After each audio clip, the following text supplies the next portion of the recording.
Remember, a Hallmark card when you care enough to send the very best.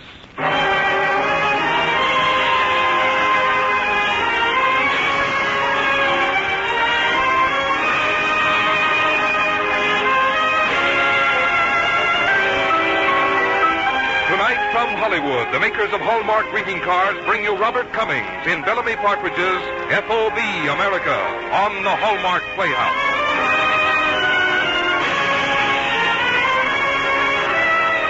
Each week, Hallmark brings you Hollywood's greatest stars in outstanding stories chosen by one of the world's best-known authors, the distinguished novelist, Mr. James Hilton.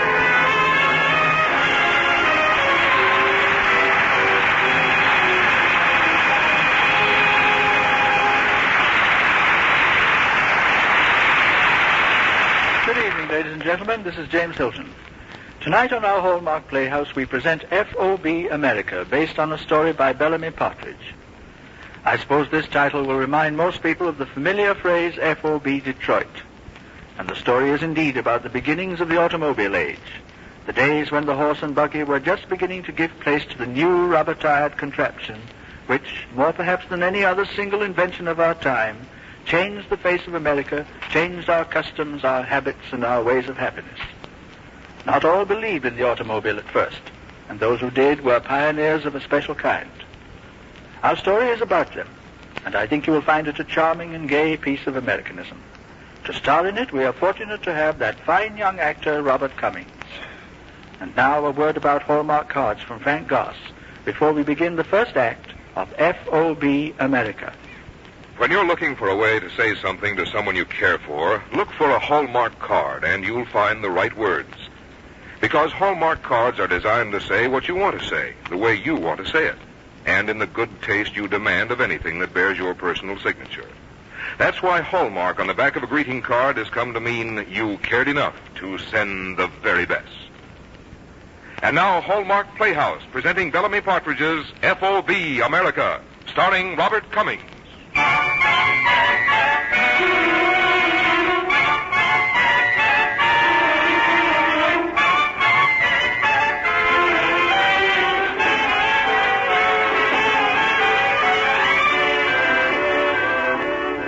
In New York City, a daredevil motorist had been arrested for speeding up Broadway at the rate of 8 miles an hour.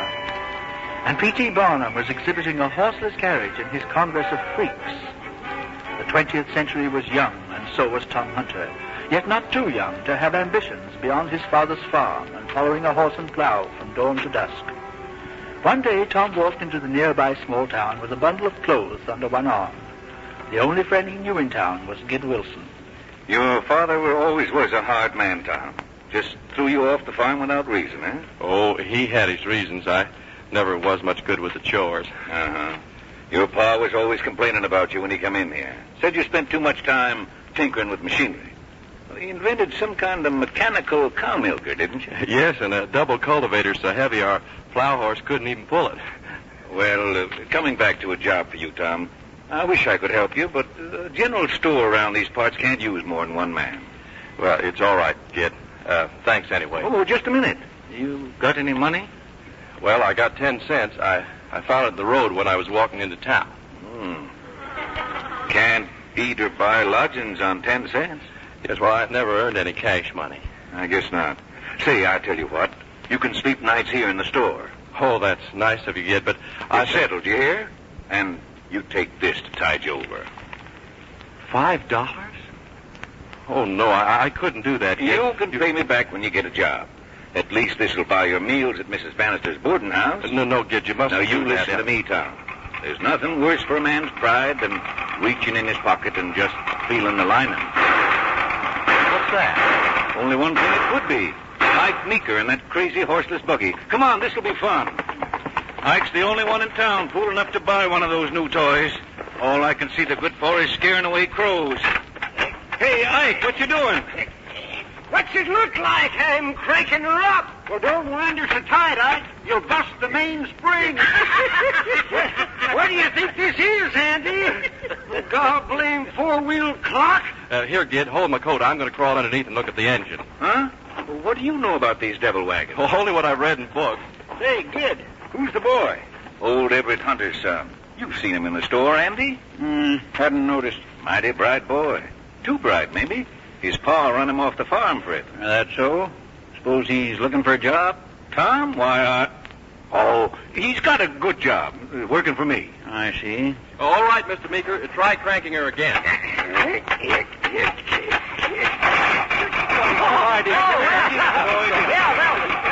you, boy. Thanks, come on. So long,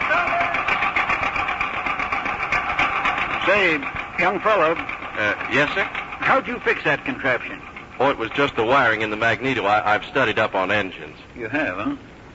Well, boy, I'm Andy Brackett. I own the livery station. Now, wait a minute, You Andy. keep out of this, kid. I got a big horse auction coming up tomorrow. I could use a bright young clerk. Andy, I said he's got a job. Come on, Tom. But, Gid... Wait. I'll pay him $3 a day. Goodbye, Andy. Gid, please. All right, $5. You know how to keep books, don't you, boy? Well, sure he does. Why do you think I hired him? You haven't, kid. He's working for me as of now. Aren't you, boy? Well, yes, sir.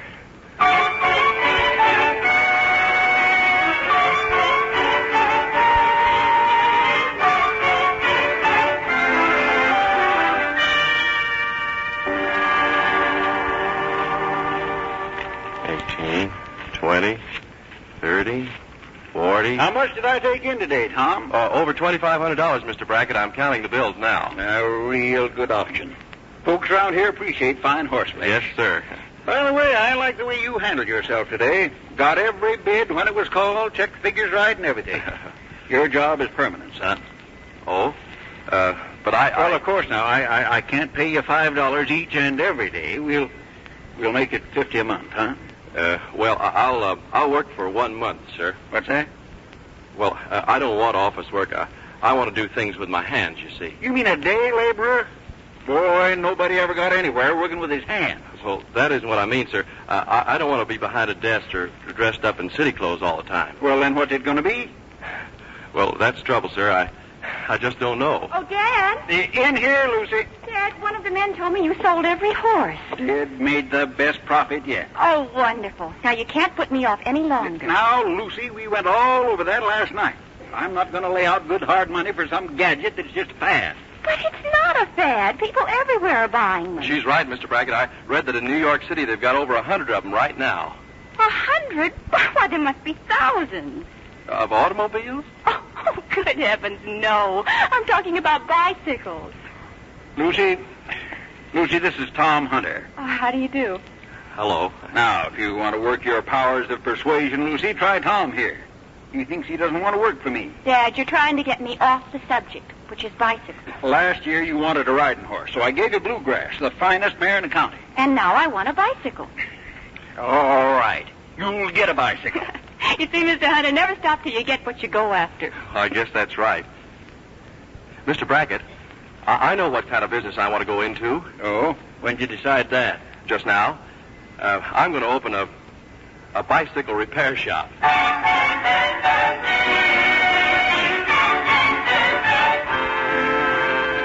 I've got my shop, kid. I rented Slocum's barn. Now all I need is tools.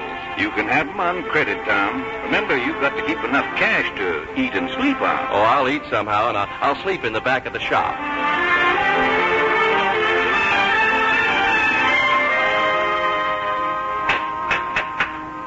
Tom, I know you're a bicycle man, but do you suppose you could fix my gasoline buggy? Well, I'll sure try, Mr. Meeker.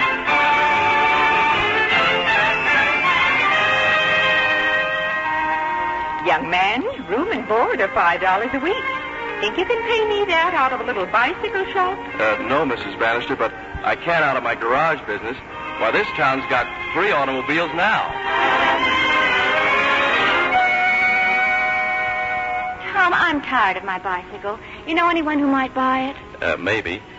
Why don't you get your father to buy you a car, Lucy? What? One of those ridiculous things? With my dad renting and selling horses? Well, he'd better get out of that business. The day of the horse is almost over. Oh, never, Tom, never.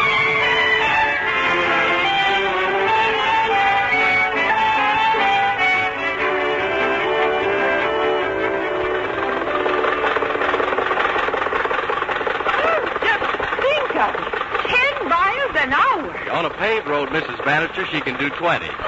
Good heavens. And you drove this all the way over from Albany? Yes, ma'am, in 7 hours.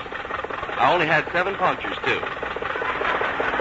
And if I sell the car to somebody in town here, the agency in Albany has agreed to pay me a commission. Oh, then this isn't your own. Oh, no. Where could I ever get $650? You'd be wasting your money anyway. They'll never be as dependable as a horse. And the way they churn up dust. Paved roads would change that part of it. Well, they're only good in fair weather anyway.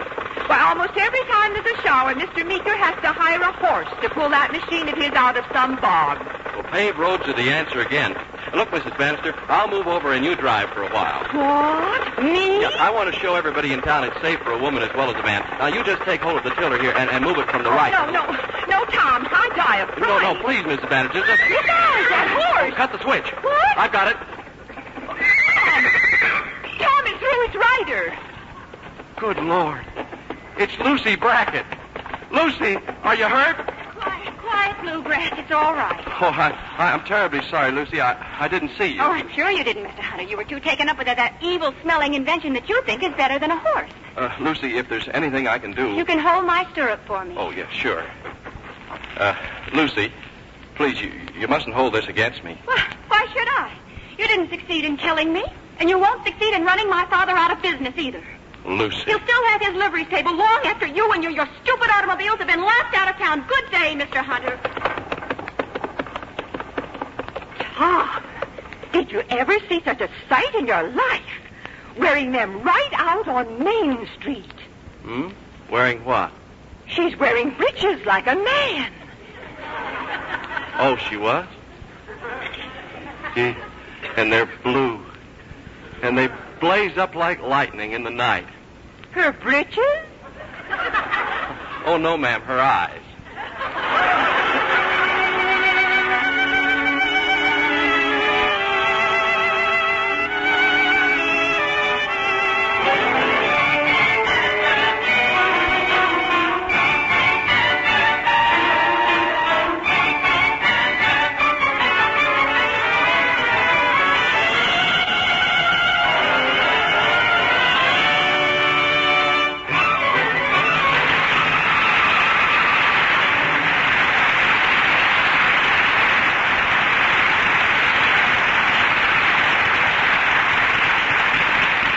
In just a moment, we'll return to the second act of F.O.B. America, starring Robert Cummings. When collectors of English silver want to judge the worth of any article, they first look on the back. They are looking for the hallmark. This tells them the maker's name, the year it was made, and, above all, the quality of the silver used. Ever since the days of King Edward III, back in 1327, the hallmarks of English silversmiths have been the means of identifying and judging the worth of silver. We all know there's another hallmark today, and it, too, is used as a means of identifying and judging excellence and craftsmanship. It's the crown and hallmark on the back of a Hallmark greeting card. When you see that familiar hallmark, it's like a stamp of approval on your own good taste and judgment. For you know that inside the card are words that bring happiness. They're the right words for the occasion and for the person you have in mind. In fact, the Hallmark card you select says what you want to say, the way you want to say it. At fine stores across the country, you'll find Hallmark cards for every occasion, for birthdays, weddings, anniversaries, or any day you want to remember your friends. And don't forget that hallmark on the back is recognized everywhere as a sign of quality and excellence. It tells your friends you cared enough to send the very best. Now back to James Hilton in the second act of F.O.B. America, starring Robert Cummings.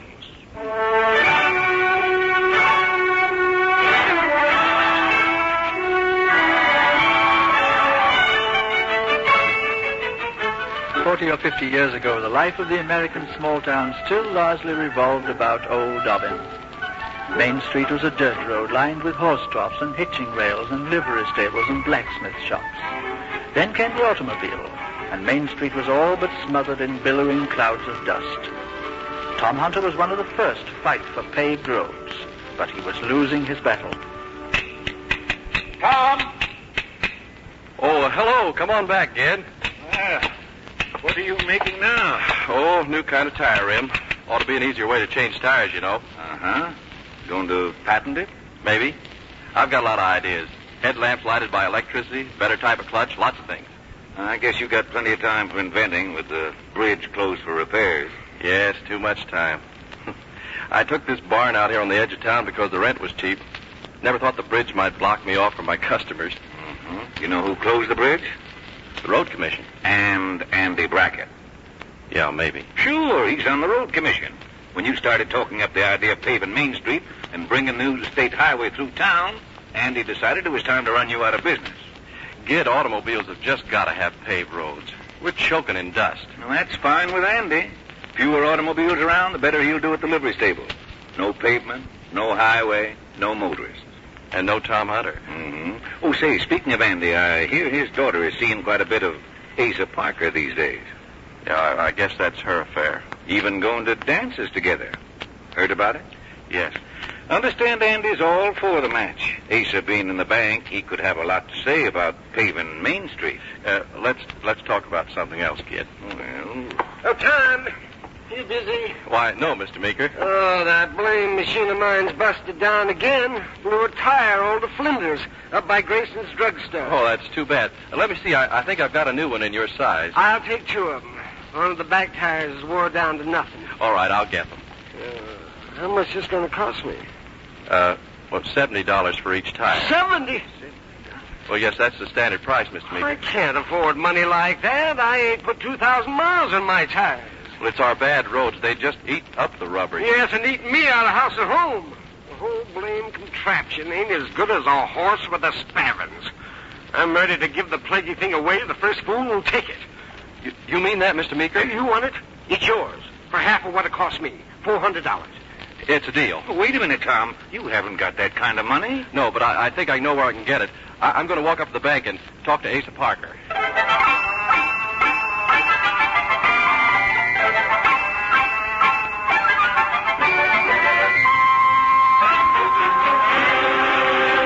In other words, you can pay down $100, and you want our bank to lend $300 more and hold the automobile as security? Yes, that's the idea, Asa.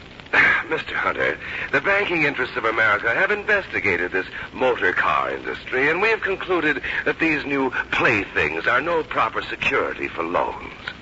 Well, why not? You lend money on horses, and sometimes your security up and dies on you. Quite true. But we feel, we bankers, that the automobile has not and cannot prove itself. It is what we call a rat hole speculation. I see. Then paving on Main Street and the state highway through the town, that'd be a rat hole speculation too, huh? Exactly, Mr. Hunter.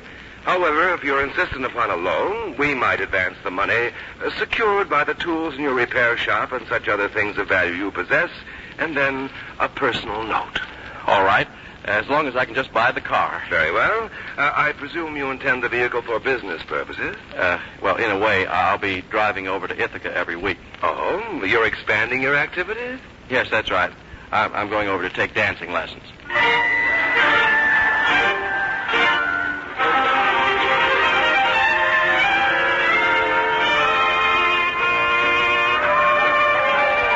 Now, don't misunderstand me, Tom. I'm glad you asked me to dance. But what about Lucy Brackett? She's Asa Parker's date. Well, that hasn't stopped her from smiling at you all evening. See? She's looking at you right now. Go over and talk to her, Tom. Well, I may, but it'll end the same way. We always start quarreling. A very good sign. Oh, what's good about it? Well, people don't quarrel unless they mean something to each other. Well, will you excuse me then? Of course, Tom.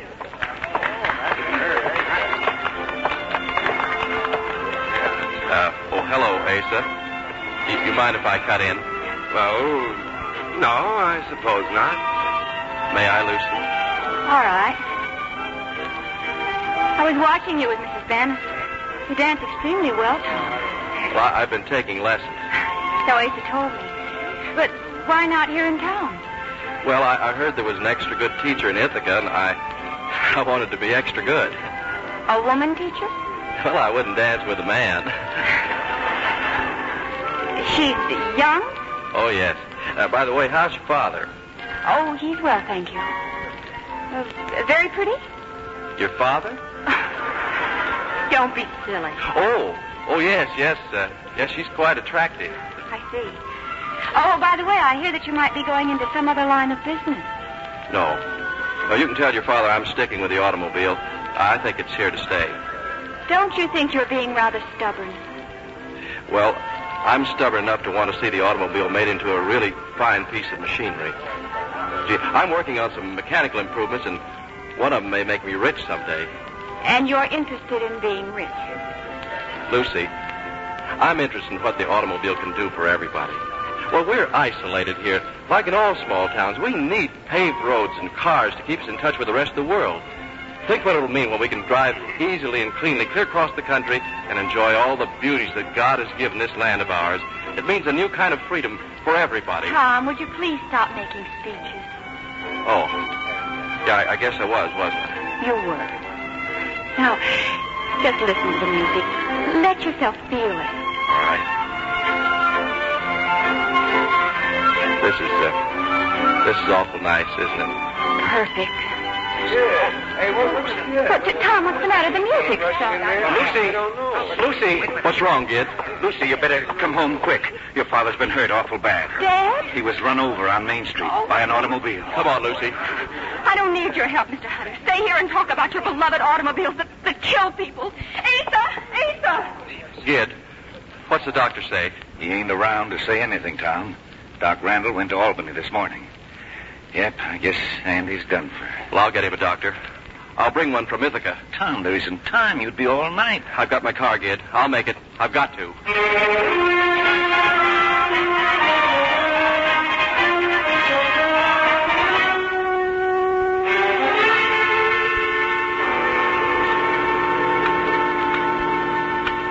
Tom, you awake? Yes, Asa. Oh, it's almost dawn. I'm going home and get some sleep. You might as well, too. No, I'll wait here and see what the doctor has to say. Well, I'm going anyway. Tell Lucy I said good night. All right. If I see her. Mr. Hunter, Oh, yes, Doctor. Mr. Brackett wants to see you. You mean he's conscious? Oh, he's going to be fine. If I had gotten here 1 hour later, I'm afraid it would have been hopeless. Oh, you've been just wonderful, Doctor. Oh, I don't know. If anything is wonderful, it's that you and I survived that wild ride. I know a horse and buggy could never have made it. Tom? Oh, yes, Mr. Brackett. Lucy, let him sit here on the bed. Yes, Father. Tom, I want you to know how it happened. Well, I think I know, sir. I was starting to cross Main Street. A team of horses came along. There is so much dust I couldn't see where I was going. Oh, Father, please. No, Lucy. Let me finish. I was hit by a car, but it could as easily have been a buggy. I couldn't see. The driver couldn't either. It was that confounded dust, Tom. The dirt road you wanted paved. Yeah. It's just got to be done, sir. I'll see that it is done. And if it means more cars and no horses, that's all right, too. Maybe, Tom, you and I'll wind up in the same business. Partners. Oh, Mr. Brackett, I'd like that. Mr. Hunter, I think perhaps you and Miss Brackett had better. Yes. Good night, sir. Good night. Good night, boy. I'll stay with him until he goes to sleep. Young lady, you better get some rest. Not just yet, Doctor. Tom, let's go out on the porch.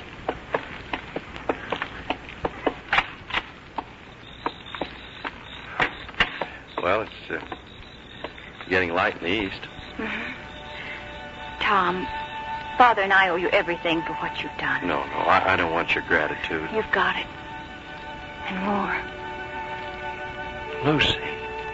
Earlier tonight, when we were dancing, I kept waiting for you to take me out on the balcony. There was a full moon. I kept hoping. You did? See, all the time I was so nervous. I had to keep on talking. Oh, Tom, if you'd only learn when to forget automobiles. All right. They're forgotten. As of now. Just for a while, Tom. And then you can think about them the rest of your life. And I'll help you. If you want me to. Lucy. My darling. Look, there's the first ray of the sun. It's dawn. And another day. A wonderful new day, Lucy. Not just for you and me, but for our town and the thousands of little towns like ours all over America. Your father was injured by a motor car, but a motor car saved his life, and it'll save thousands more. Doctors will get to the sick more quickly. People will be able to drive to the far corners of America and learn more and more about their great land. The motor car will link east and west, north and south. We'll be strangers no longer, but friends. And we'll see it all, Lucy, you and I, together.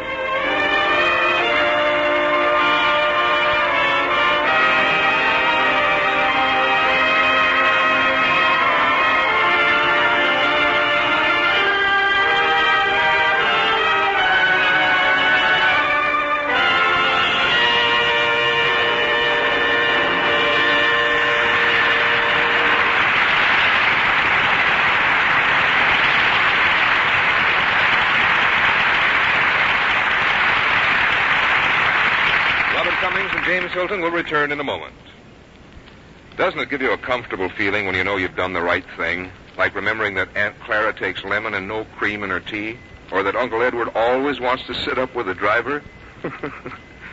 Well, now, you know, you've often heard me talk about the joy of the person receiving a Hallmark card. But there's also a pleasure the sender of a card feels. It comes from the knowledge that you are expressing your thoughtfulness in the socially correct way, manifesting your good taste in a form of beauty and pleasure your friends will appreciate. So on those occasions when you want to celebrate a birthday, an anniversary, the arrival of a new baby, or just any day you want to remember your friends and loved ones in a special way, visit the store where Hallmark cards are sold. You'll find a card that expresses your feelings beautifully, one that says what you want to say, just the way you want to say it. And remember, that Hallmark on the back tells your friends you cared enough to send the very best. Here again is James Hilton. Thank you for your excellent performance on the Hallmark Playhouse tonight, Robert Cummings. Well, I enjoyed being here, Mr. Hilton, and I liked playing the role of Tom Hunter. I can imagine how the role appealed to you, because you're something of a present-day Tom Hunter yourself. I understand you've got quite a workshop at home. Yes, that's right, Mr. Hilton. I've had a workshop ever since I was a little boy. But my real love today is airplanes. I like speed, as long as it's safe and has a reason. I like to get where I'm going in a hurry. Guess that's one of the reasons I like Hallmark cards so much. They surely help keep friendship going at a rapid clip. And you're certainly someone who's made a lot of friends, Bob. Well, thank you, Jimmy. And I also think the Hallmark Playhouse is doing a fine thing in reminding all of us how important mail is, particularly mail to the boys in the service. I remember when I was in the Air Force, mail call was the highlight of the day for most of us. Well, thank you, Bob. It's been fine having you with us. Now, next week we shall bring to our Hallmark Playhouse a heroic story which has been read and reread by many generations since its publication over a century ago. Richard Henry Dana's 2 Years Before the Mast. And to play the starring role, we shall have Edmund O'Brien. Our Hallmark Playhouse is every Thursday. Our director-producer is Bill Gay. Our music is composed and conducted by Lynn Murray. And our story tonight was dramatized by Leonard St. Clair. Until next Thursday, then, this is James Hilton saying good night.